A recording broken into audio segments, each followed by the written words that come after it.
নুন আল কলামি ওয়া মা ইয়াসতুরুন। আল্লাহ তাআলা বলেন, আমি কলমের কসম দিলাম এবং কলম দিয়ে লেখকরা যা লেখে ওইটারও কসম দিলাম। খুব গুরুত্বপূর্ণ বিষয় লেখাটা। এই পৃথিবীতে আপনি হয়তো মারা যাবেন, কিন্তু যা লিখে যাবেন ওইটা তো আর মারা যায় না। কি ওটা মারা যায়? ওটা আফসোস করবে মানুষ। হাত্তা ইদা জাআতুহুমুস সাআতু বাগতাতান ক্বালু ইয়া হাসরাতানা আলা মা ফাররাতনা ফিহা। হঠাৎ করে যখন তাদের কাছে, এখানে সাআতুনের অর্থ দুইটা, একটা কিয়ামত আর একটা মৃত্যু। যখন মরণ চলে আসবে তাদের কাছে, তার পেছনের জীবনের দিকে একটু ঘাড় ঘুরিয়ে দেখবে আর আফসোস করবে যে কি মাঠিয়েছে। তারা কিয়ামতের ময়দানে বহন করে নিয়ে বেড়াবে তাদের পাপের বোঝাগুলো একটার পরে একটা। যেহেতু সার মানে বোঝা আর আউজা এটা বহু বছর, এখানে লেখক যারা, সাংবাদিক যারা, ইউটিউবার যারা, এই সমস্ত মানুষদেরকে বলছি যা লিখবেন, যা প্রচার করবেন চিন্তা ভাবনা করে, কারণ এইটাই আপনাকে জান্নাতে নিয়ে যাবে অথবা এইটাই আপনাকে জাহান্নামে নিয়ে যাবে। আপনি একটু চিন্তা করেন তো, পৃথিবীতে সর্বপ্রথম কিন্তু আল্লাহ এই লেখা জিনিসের নাম দিয়েছে কলম। পৃথিবীর সর্বপ্রথম তৈরি করা জিনিসের নাম কি? বলেন বলেন। আমরা অনেকে জানি যে আব্বালু মা খালাকাল্লাহু নূরি, সর্বপ্রথম আল্লাহ আমাদের নূর বানিয়েছে। না, এটা জাল হাদিস। এটা হাদিসের নামে জালিয়াতি, অথবা এই সনদ মতন ঠিক নেই। এর মতন ঠিক থাকলেও সনদ ঠিক নেই। কথাটা কিন্তু ভালোই আছে, আব্বালু মা খালাকাল্লাহু নূরি, সর্বপ্রথম আল্লাহ নবীর নূর বানিয়েছে। কথা কিন্তু ভালোই লাগছে, কিন্তু কোরআন আর হাদিস বলে সর্বপ্রথম আল্লাহ কলম বানিয়েছে। কেন? আমি চিন্তা করে দেখেছি, পৃথিবীর যত ভালো কাজ আর মন্দ কাজের মূলে এই কলম। আব্দুল সালাম বিন্টু সাহেবকে 17 বছর এই যে অন্ধকার জীবনে রেখে দিয়েছিল একটা আবদ্ধ ঘরে। কি দিয়ে? আমার জীবনের 3টা বছর কেড়ে নিল বিনা কারণে। কি দিয়ে? যারা জমি জাল দলিল করে নেয়। কি দিয়ে? না, এই এলাকায় মনে হয় জমি এখন জাল দলিল হয় না। বহু মানুষ আছে, দেখতে ভালো লাগে যে ভাইয়ের জমি আসতে করে নিজের নামে জাল দলিল করে লিখে দিচ্ছে। যারা একে শরীক ফাঁকি দেয়, নিজের ভাই হোক, বোন হোক, মেয়ে হোক, ফুফু হোক, শরীক যারা ফাঁকি দিয়েছে, স্পষ্ট কথা, আপনার 2টা ক্ষতি হবে। ওই দিন থেকে কোনোদিন আর জীবনের কোন ইবাদত আল্লাহর দরবারে কবুল হবে না। শরীক যারা ফাঁকি দেয়, একজন আমার হাত তালিবে মনে হয় ঝামেলা হয়েছে। 2 নম্বরে, আপনি যখন মারা যাবেন আপনার ঈমান নসিব হবে না, আপনি বেঈমান হয়ে পাবেন। বলেন তো, অন্য বছরের কথা বাদ দিলাম, এই 17 বছর যারা দায়িত্বে ছিল এরা কত কিছু মেনে খেয়েছে মানুষের। হয় ভাইয়েরটা, বোনেরটা, সন্তানেরটা, ফোফরটা, না জনগণেরটা। যারা জনগণের সম্পদ এভাবে মেনে খেয়েছে, এক পদ্মা সেতু বানাতে যদি 1000 কোটি টাকা লাগে, আপনি টাকা নিয়েছেন 3000 কোটি টাকা, ওইটা দিয়ে আরো 3টা বানানো যেত। এইভাবে যারা আত্মসাৎ করলেন, যেদিন এরকম কর্মকাণ্ডে আপনি জড়িত, ওই দিন থেকে আপনার জীবনের কিচ্ছু কবুল হয় না। তাহলে আপনি হজ করেছেন, হজটা মাঠে মারা গেছে। এই কথা বললেন না কেন? আপনি মাদ্রাসা বানিয়েছেন, মাদ্রাসা কবুল হয় না। আপনি যা করেছেন দুনিয়ায় ভালো কাজ, ওই পর্যন্ত শেষ, আর আকাশে ওঠে না। 2 নম্বরে, আপনি যখন মারা যাবেন, এই সম্পদগুলো তাকে ফেরত না দিয়ে, এই হক যদি আদায় না করে মারা যান, আপনি ঈমান পাবেন না, বেঈমান হয়ে মরবেন। তিরমিজি শরীফের এই হাদিসকে আমি মানিয়ে বললাম, জবাব দেন, মানিয়ে বললাম। আমাদের জীবনে যেন এর পুনরাবৃত্তি না ঘটে। আবার যারা করেছে তো করেছে, মরেছে, আমরা যেন আর না করি। নাকি আমরা আবার করার জন্য প্রস্তুতি নেব? আমরা সতর্ক হবো ইনশাআল্লাহ। অনেক মানুষের যে মেয়েরা বিভিন্ন জায়গায় যারা বোনের জমি মনে করেছে, বোনের জমি নয়, মাঠের তা দিলাম, বাড়িটাও দেওয়া লাগবে। কেন? ওইটা কি আপনার বাবা জন্ম দেয়নি, নাকি ও কি ডাউনলোড করে নিয়ে এসেছে? আপনি বাবা জন্ম, এই জন্য আপনার জমি সব জায়গায় পাবেন, বাড়ি পাবেন, মাঠে পাবেন। আর মেয়েটা আপনার বোন না, ওরা আপনার বাবা জন্ম দেয়নি, ওরা শুধু মাঠেরটা দেবেন আর বাড়িটা বলবেন তোর জন্য দোয়া করে দিলাম, যা মাঝে মাঝে আসবি। একটা কথা হইল, সাহাবা ইকরাম যখন জমি জায়গা বাড়ি ঘর ভাগ করতে খাবারের জন্য যে পানি খেতে গ্লাস লাগে, এই গ্লাস পর্যন্ত বনকে ভাগ করে দিতে। এরকম মানুষ দেশে পাওয়া যায় খুব কম। এই কথা বললে না কেন? আরে এইটা আসল জিনিস। নামাজ তো মানুষ এমনি পড়বে, রোজা তো মানুষ রাখবে, কিন্তু এই বাস্তবতার এবাদত গুলো মানুষ অধিকাংশ গুলো করতে চায় না। বলি এ আর কি, এতটুকুই কিছু হবে, হবে না মানে আপনি টের পাবেন যখন দেখবেন মারা যাওয়ার পরে যে কিছুই কবুল হয়নি, তখন টের পাবেন। আল্লাহ আমাদেরকে তুমি বাঁচাও, বলেন আমিন। এই কলমের দ্বারা শত অপরাধ দুনিয়াতে হয়, পৃথিবীর অন্য কিছু দিয়ে এত অপরাধ হয় না। আরে কলম দ্বারাও শত ভালো কাজ হয়, পৃথিবীর অন্য কিছু দিয়ে এত ভালো কাজ করা যায় না। হুমায়ুন আহমেদের নাম শোনেননি? এটা মনে হয় টাঙ্গাইল না? ওর বাড়ি ছিল মনে হয় নেত্রকোনা। অনেক যতগুলো বই লিখেছে তার ভেতরে অন্যতম একটা বই পবিত্র ভালোবাসা। পড়েছেন কোনদিন? আমি উপন্যাস পড়েছিলাম, পরবর্তীতে এটা দিয়ে সিনেমা বানিয়েছি। বাংলাদেশে নেকেড মহিলা যত আছে তার ভেতরে অন্যতম একজন, রাজশাহী বাড়ি। ওই মহিলাকে দিয়ে নায়িকা বানিয়েছে এবং নায়ক বানিয়েছে চট্টগ্রামের একজনকে দিয়ে। হিন্দুর পাঠ দিয়েছে তাদের। আর মুসলমান বোরকা পরা একটা মেয়ে, কলেজের ছাত্রী। আর এই হিন্দু এই বেটার সাথে মন দেওয়া নেওয়া, শেষ পর্যন্ত তারা পালিয়ে দিয়ে। এই যে হিন্দু আর মুসলিম দুইজন ছেলে মেয়ে বিয়ে করেছে, এই বিয়ে কি জায়েজ? বলেন বলেন। ওয়ালা তানকিহুল মুশরিকিনা হাত্তা ইউমিনু, যতক্ষণ পর্যন্ত একজন অমুসলিম এই ঈমান গ্রহণ না করবে তার সাথে আত্মীয়তা করা জায়েজ নেই একজন মুসলিম। এই ঘোষণাকে আমি মানালাম। বলেন বলেন। আমরা দেখেছি বাংলাদেশে অনেকে এই কাজ করেছে, ছেলে মুসলমানের মেয়ে খ্রিস্টানের। এটা আমি বানালাম না? এদেশে হয়নি? একে বিয়ে হয়েছে। কোরআন হাইলাইট করে আপনি কোরআনকে বাদ দিয়ে পারিবারিক জীবন গঠন করলেন আর বলেছে আমি দেশপ্রেম দেখিয়েছি, আমার পোশাক আশাক যা আছে সব বিদেশি, আমার মাথার যে ক্যাপ ছিল এটা বিদেশি, সকালবেলা যে বিরাজ করে আসেছে ও বিরাজও বিদেশি, প্রেস বিদেশি, পায়ের জোতা থেকে শুরু করে মাথার সব কিছু বিদেশি, বিয়ে করেছে বিদেশি, সন্তানাদি বিদেশি, আর দাবি করে দেশি। এরকম মানুষ দেশে ছিল না? বলেন। আমাদের এখানে শিক্ষা নেওয়া দরকার। এই যে লোকটা বই লিখে চলে গেল, এই মুসলিম মেয়েটাকে, এই বোরকা পরা মেয়েটাকে কালার করার জন্য বইটা লেখা হয়েছে যে মুসলমানদের বোরকা পরা মেয়েরা, পর্দাশীল যারা পর্দাশীলা এই মহিলারা কত নিচে নামতে পারে। এই সিনেমাটা প্রায় 4,500 ভাষায় রূপান্তর হবে, বিভিন্ন দেশে যাবে, ডাবিং হয়ে ওই দেশের ভাষায় মানুষ দেখবে। মুসলমানরা নাই কিছু মনে করলো না, কিন্তু অন্য ধর্মের যারা আছে তারা ইসলাম যারা দেখতে পারে না, ওরা খারাপ ধারণা করবে না করবে না? যিনি লিখেছিলেন উনি তো মারা গেছে, কিন্তু এই লিখিত বই, এই নভেল, নাটক, সিনেমা কি মরে গেছে? যতদিন পর্যন্ত থাকবে শত মানুষ ইসলাম এবং আল্লাহর এই বিধান পর্দা নিয়ে খারাপ ধারণা করবে, ওর আমল নামায় এই গুণাগুলো সেটাই থাকবে।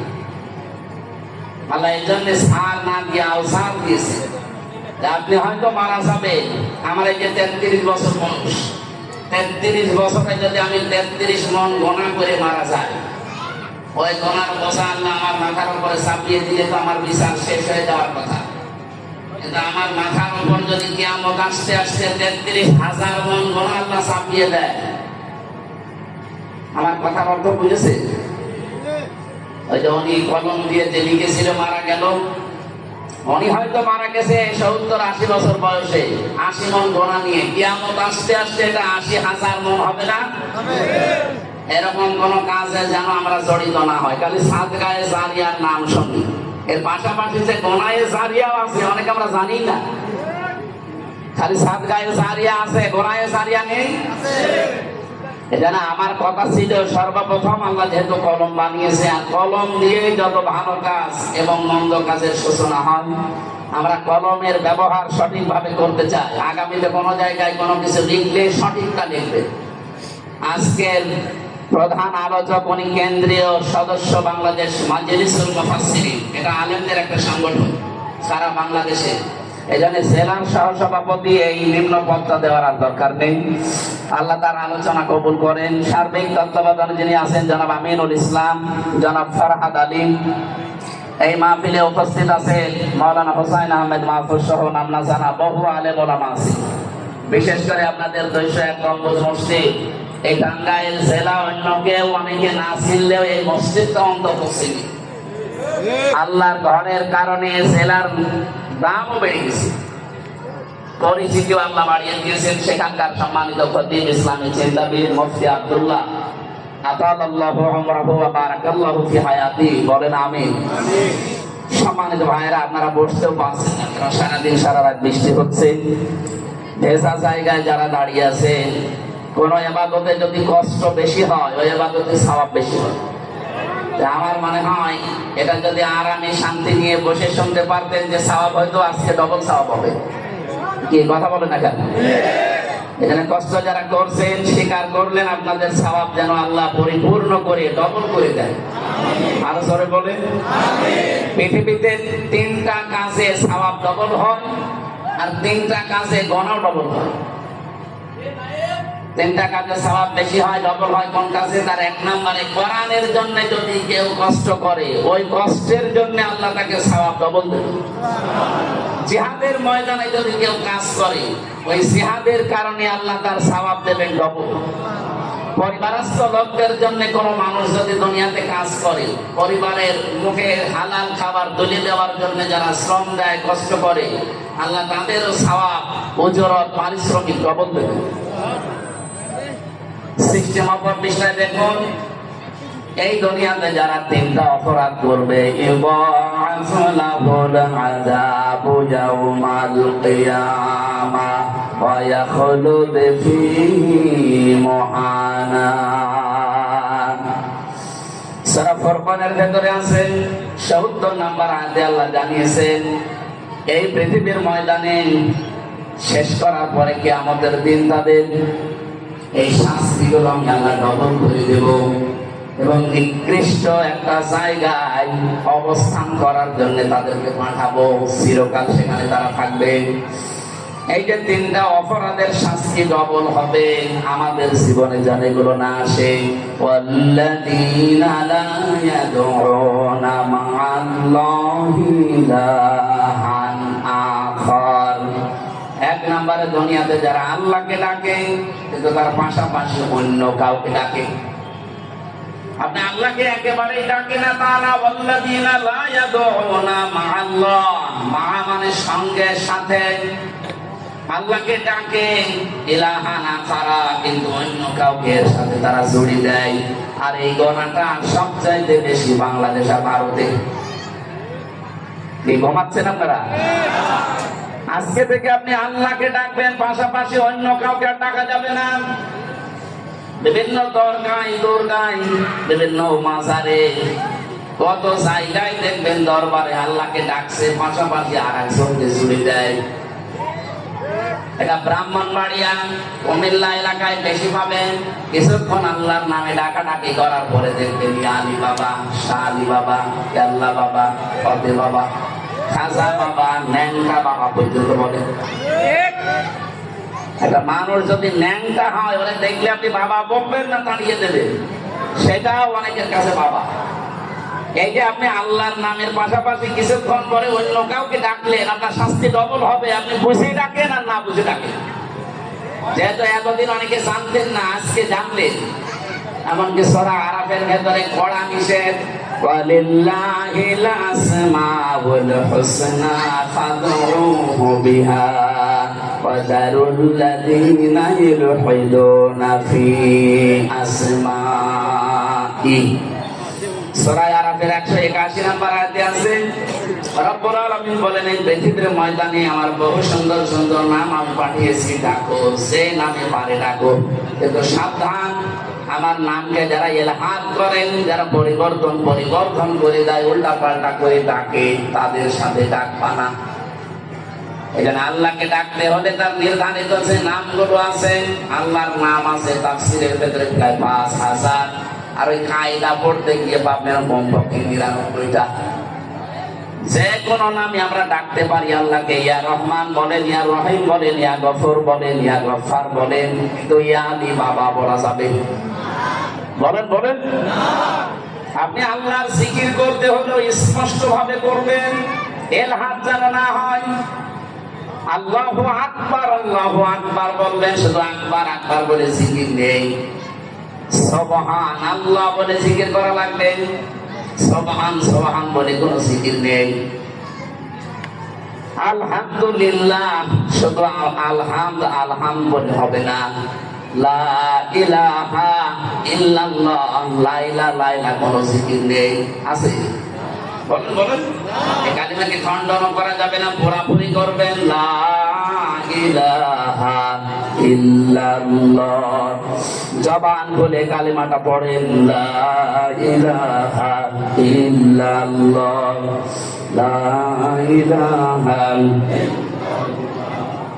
লা ইলাহা ইল্লাল্লাহ, লা ইলাহা ইল্লাল্লাহ মুহাম্মাদুর রাসূলুল্লাহ। জিকিরের যে 4টা শব্দ বললাম, যদি জিকির করতে চান জীবনে এই 4টা শব্দ দিব। সুবহানাল্লাহ, আলহামদুলিল্লাহ, আল্লাহু আকবার, লা ইলাহা। এর বাইরে কোনো শব্দ নেই জিকিরের। যদি থাকে ওটা দোয়া দাও।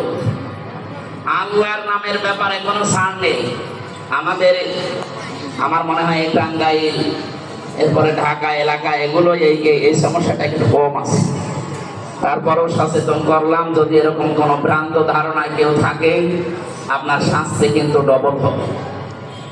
2 নম্বরে, ওয়াল্লাযীনা লা ইয়াদউনা মা'আল্লাহি ইলাহান আখরা ওয়া লা ইয়াকতুলুনা আন-নাফসাল্লাতী হারামাল্লাহু ইল্লা বিল হক।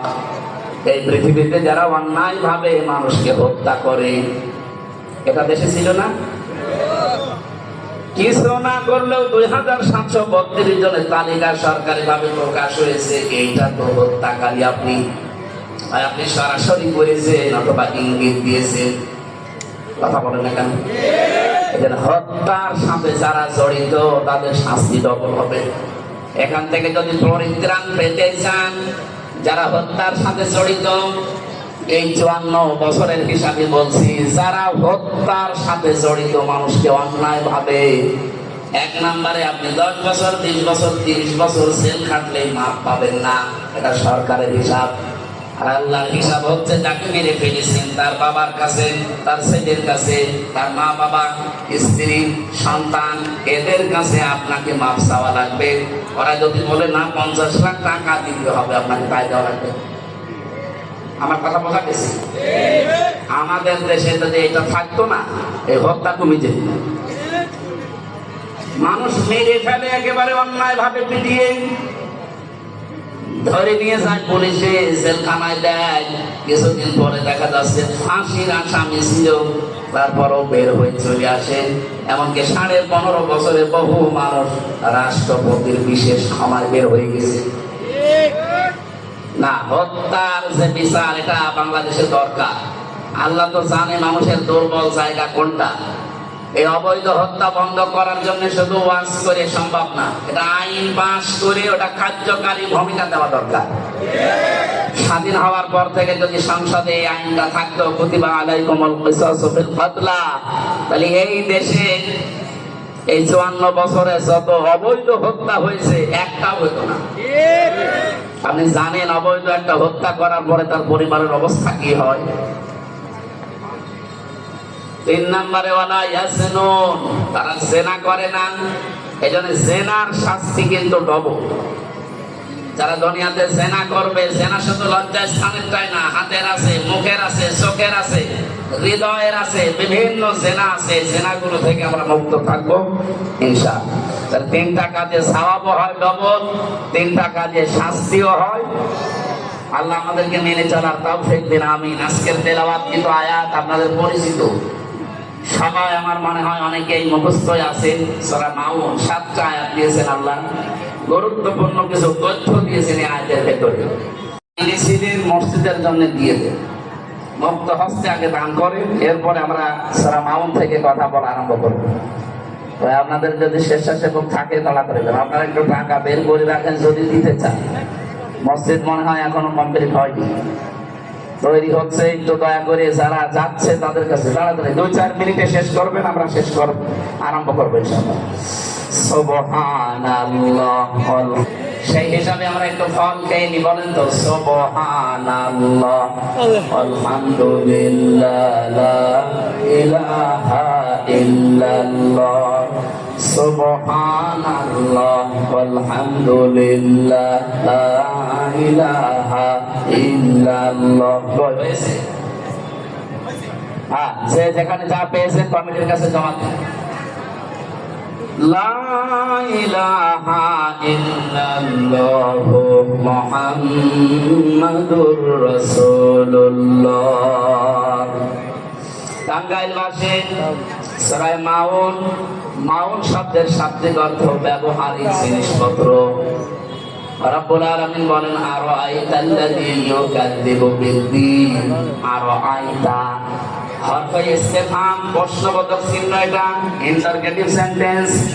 আল্লাহ প্রশ্ন দিচ্ছেন, হে নবী আপনি কি দেখেছেন ওই মানুষগুলো যারা কিয়ামতের দিন যে বিচার হবে এটা বিশ্বাস করে না, কিয়ামতে আছে এটা বিশ্বাস করে না, আপনি কি এরকম মানুষ দেখেছেন?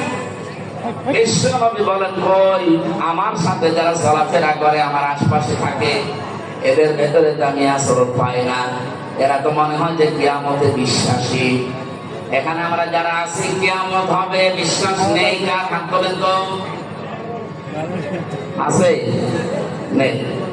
তার মানে এখানে নারী পুরুষ যারা আছি, অন্য ধর্মের হয়তো লোক নেই, এই জন্য আমরা বিশ্বাস করলাম যে কিয়ামত হবে। এমনকি হিন্দু ভাইরা যারা আছে তারা কিয়ামত হয়তো বিশ্বাস করে না, কিন্তু পুনরুত্থান বিশ্বাস করে, আমাদের আবার ওঠা লাগবে। এইটাই তো আমরা বিশ্বাস করি যে আমাদেরকে আবার ওঠা লাগবে। ওদের বিশ্বাস হচ্ছে পৃথিবীতে আমাদেরকে আবার ফেরত পাঠানো হবে, আমাদের ভালো কাজ মন্দ কাজের কারণে। ভালো কাজ করলে ভালো ভালো মানুষ করে পাঠাবে, আর মন্দ কাজ করলে কুকুর শিকার বিড়াল করে পাঠাবে। তা আমাদের বিশ্বাস আমাদের মারা যাওয়ার পরে আবার ওঠা লাগবে। সুম্মা ইলাইনা তুরজাউন, এরপরে আবার ফিরে যাওয়া লাগবে আল্লাহর কাছে।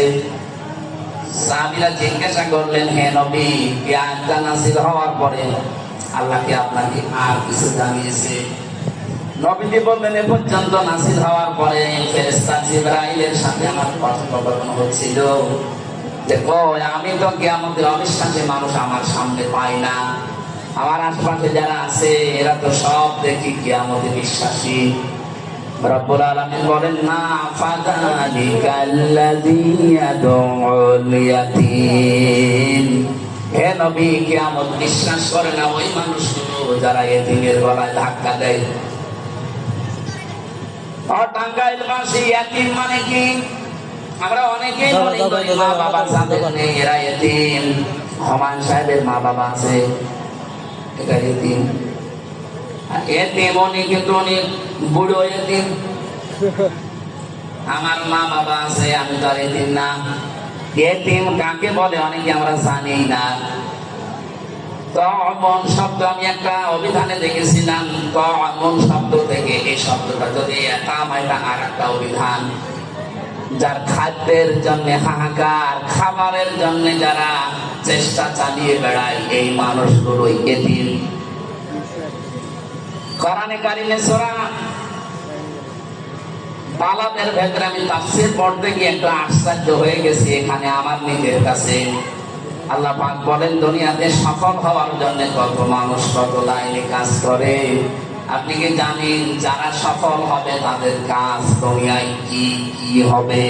ফালাকতা হামাল আকাবাতা ওয়া মা দারাকা মাল আকাবা। হে নবী ওরা গিরিপথ পাড়ি দিতে রাজি না, অথচ এই গিরিপথ, এই কঠিন দুর্গম পথ পার হয়ে আমি আল্লাহর জান্নাত অপেক্ষা করছি। তো পৃথিবীর অধিকাংশ মানুষ এই গিরিপথ, এই দুর্গম পথ পাড়ি দিতে রাজি না। আপনি কি জানেন সে পথটা কি? আকাবা নামে যে পথ, গিরিপথ, দুর্গম, এটা কি আপনি কি জানেন? যেটা মানুষ পার হতে চায় না। ফাক্কু রাকাবা, এটা হচ্ছে দাসত্ব মুক্তিকরণ। এবার একটু খেয়াল করে দেখেন, বাংলাদেশে দল, মত, জাতি, বর্ণ, ধর্ম আমরা নির্বিশেষে যারা আছি, আমি হিসাব করে দেখলাম ৭৩টার উপরে দল এই দেশে আছে। কতগুলো বলেন বলেন? সব দলের কর্মসূচির ভেতরে সফলতার মাপকাঠি নেই। সফল দুনিয়া আখিরাতে যদি হতে চান, তাহলে ফাক্কু রাকাবা, এইটা আপনার হাতে দেওয়া লাগবে। হে নবী, এই মানুষগুলো পৃথিবীতে মানুষের গোলামি থেকে, দাসত্ব থেকে যারা মুক্ত করার জন্য কাজ করে, আমি আল্লাহ বলছি উলাইকা আসহাবুল মাইমানা, এরা সৌভাগ্যশালী, এরা সফল। ৭৩টা দলের, সেই দলের কর্মসূচিতে মানুষকে মানুষের গোলামি থেকে, দাসত্ব থেকে মুক্ত করার জন্য যারা কাজ করছে তারা সফল।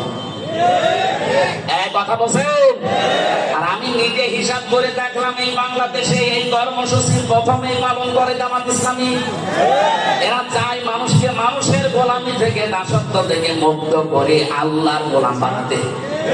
কারণ আল্লাহুল খালকু ওয়াল আমরু, জমিন বানিয়েছে আল্লাহ, এখানে সিদ্ধান্ত চলবে কার? কিছুদিন আগে একটা কমিশন রিপোর্ট দিয়েছিল, আমি দেখলাম ১৩টা কোরআনের আয়াতের বিরুদ্ধে তারা অবস্থান নিয়েছে। তার ভেতরে ১ নাম্বার এটা, ওরা বলছে দেহ আমার, সিদ্ধান্ত আমার। দেহ আপনারা কি করে? আপনার বাবা আর মা শুধু বিছানায় ছিল, এতটুকু শেষ। বাকি যা করার সব এই হামসা পর্যন্ত কে করেছে? বলেন বলেন? খালি আনসুরিল ইনসানু মিম্মা খুলিকা মিম্মা দাফিকিন ইয়াখরুজু মিন বাইনিস সালবি ওয়াত তারাইব। রব্বুল আলামিন বলেন, হে পৃথিবীর মানুষেরা, একটু নজর করে দেখো না কি কি বানালাম। বাবার স্ফলিঙ্গ দিয়ে দ্রুত গতিতে বের হয়ে যাওয়ায় না পাক পানি দিয়ে আমি আল্লাহ তোমারে বানিয়েছি। আল্লাহ এখানে সলবন ১ বছর দিয়েছেন, আর তারাইব দিয়েছেন ২ বছর। আরবি গ্রামার আমি পড়েছি, এই অভিধানগুলো দেখতে গিয়ে দেখলাম সলবন এটা পুরুষের লজ্জাস্থানকে বলে, আর তারাইব এটা মেয়েদের লজ্জাস্থানকে বলে। বলেন তো, মানুষ তৈরি করার জন্য মা বাবা ২ জনের লাগে না ১ জন হলেই হয়? বলেন বলেন? কিন্তু বাবার ক্ষেত্রে আল্লাহ ১ বছর দিলেন কেন? আর মায়ের ক্ষেত্রে বহু বছর দিলেন? বহু বছর দিয়েছেন, ২ বছরও না। বহু বছর হয় তখন যখন ২ এর অধিক হয়। আল্লাহ বাবার ক্ষেত্রে ১ বছর দেওয়ার কারণ, বাবা শুধু বিছানায় ছিল এই এতটুকুই। কিন্তু মায়ের যেটা পেটে যে বহন করে ১০ মাস ১০ দিন, আজ পর্যন্ত কোন বাবা এটা টের পায়নি। পেয়েছে? ২ নম্বরে ডেলিভারির যে কষ্টটা, বিজ্ঞান এখন কষ্ট পরিমাপ করতে পারে, যে কষ্ট কি করে আপনি পান। এই যে সামিয়ানাটা যদি ভাইকে বলি এটা একটু পরিমাপ করে দেন, তো উনি ফিতা দিয়ে মেপে দিতে পারবে না। বলেন? কষ্ট যে আপনি পান, এটা পরিমাপ করার যন্ত্র আছে। এই পৃথিবীতে যত পুরুষ মানুষ আমরা আছি, সর্বোচ্চ ৪৫ ডিগ্রি ৪৫ ইউনিট কষ্ট যদি আপনাকে দেওয়া হয়, আপনি মরে যাবেন। এর বেশি কষ্ট পেলে মানুষ তখন হার্ট অ্যাটাক করে, হার্ট ফেল করে। একজন মা আমাদের মুখ এই দুনিয়ায় দেখাতে গিয়ে ৫৭ ইউনিট কষ্ট সহ্য করে। পৃথিবীর কত শক্তিশালী পুরুষ হোক এটা পারবে না। বলেন তো, কোথায় ৪৫, কোথায় ৫৭? ৩২টা নারী ছিঁড়তে ছিঁড়তে আসে একটা মানুষ। এরপরে ৩ নাম্বার, ২ বছর পর্যন্ত সন্তানকে দুধ খাওয়ানো লাগে। এটা দুনিয়ার কোনো বাবা আজ পর্যন্ত টের পেয়েছে? টের পাবে কি করে? বাবাদের মেশিন পত্র আছে? এটা সব আল্লাহ মাকে দিয়েছেন। যদিও দুধ খাওয়ানোর দায়িত্ব মায়ের না, দুধ খাওয়ানোর দায়িত্ব কিন্তু বাবা। প্রশ্ন আসতে পারে, এতদিন পরে নতুন কথা শুনলাম, বাবা দুধ খাওয়াবে, জিনিসপত্র পাবে কোথায়? দায়িত্ব বাবার, মা পালন করে দিচ্ছে। আপনি কোরআনে দেখবেন সূরা বাকারা 2 নম্বর পারা 17 নম্বর পৃষ্ঠার প্রথম নম্বর লাইনে 233 নম্বর আয়াতে আছে, ওয়াল ওয়ালিদাতু ইরদি'না আওলাদাহুন্না হাওলাইনি কামিলাইনি লিমান আরাদা আইয়ুতিম আওলাদা। এটা মুযাক্কার শব্দ। এখানে যারা আরবি বসে, মুযাক্কার মানে পুরুষ আর মুআন্নাস মানে মহিলা। আল্লাহ মেয়েদের নাম না দিয়ে লিমান আরাদা আইয়ুতিম্মা দিয়েছেন। যে দুধ খাওয়ানোর দায়িত্ব বাবা, পালন করে দেয় কে? মা যদি এই খাওয়ানো বাদ দেয় মায়ের গোনা হবে না। এটা আমার মনে হয় মাইকে না বলায় ভালো ছিল। এখন যদি আমার ম্যাডামের বাচ্চার বয়স এখন 8 মাস, আর বাড়ি যাওয়ার পরে যদি বলে তোমার মেয়ে তুমি নাও, কিভাবে দুধ খাও বা খাওয়াও, আর আমারটা যদি খেতে হয় 5 লাখ টাকা দেওয়া লাগে, সাথে আমি ধরা পড়ে যাবো। কে বলে না যে ভুল হয়ে গেলে? এটা আমার মনে হয় মাইকে বলা ঠিক করে না, এটা কাটিং করে দিই। দুধ খাওয়ানোর দায়িত্ব পেলাম কার বলেন তো? বাবা। মা পালন করে দিচ্ছে 2 বছর পর্যন্ত। এই যে 3টা কষ্ট দুনিয়ায় কোনো বাবা পায়নি, এই জন্য আল্লাহ তারাই বহু বছর দিয়েছে। নবীজি আয়াতের ব্যাখ্যা করতে গিয়ে জানিয়েছেন, পৃথিবীতে বাবার চাইতে মায়ের সম্মান কমপক্ষে 3 গুণ আল্লাহ বেশি দিয়েছে। হক, তাদের মর্যাদা, সম্মান আল্লাহ আমাদের মায়েদের প্রতি যে হক আছে এগুলো পালন করার তৌফিক দান। বলেন আমিন। আমি যে কথা জানাচ্ছিলাম, পৃথিবী তৈরি করেছে আল্লাহ, এখানে বিধান দেওয়ার ক্ষমতা একমাত্র কার? সুতরাং আমরা যদি সফল হতে চাই তাহলে এই কাজ আমাদেরও হাতে নেওয়া লাগবে। আমরা চাই মানুষকে মানুষের গোলামি থেকে, মানুষের দাসত্ব থেকে মুক্ত করে আল্লাহর ডাক মানা। আর এই কর্মসূচি জামাত ইসলামী বাংলাদেশের হাতে আছে। তারা চায় জমিন আল্লাহর, বিধান চলবে কার?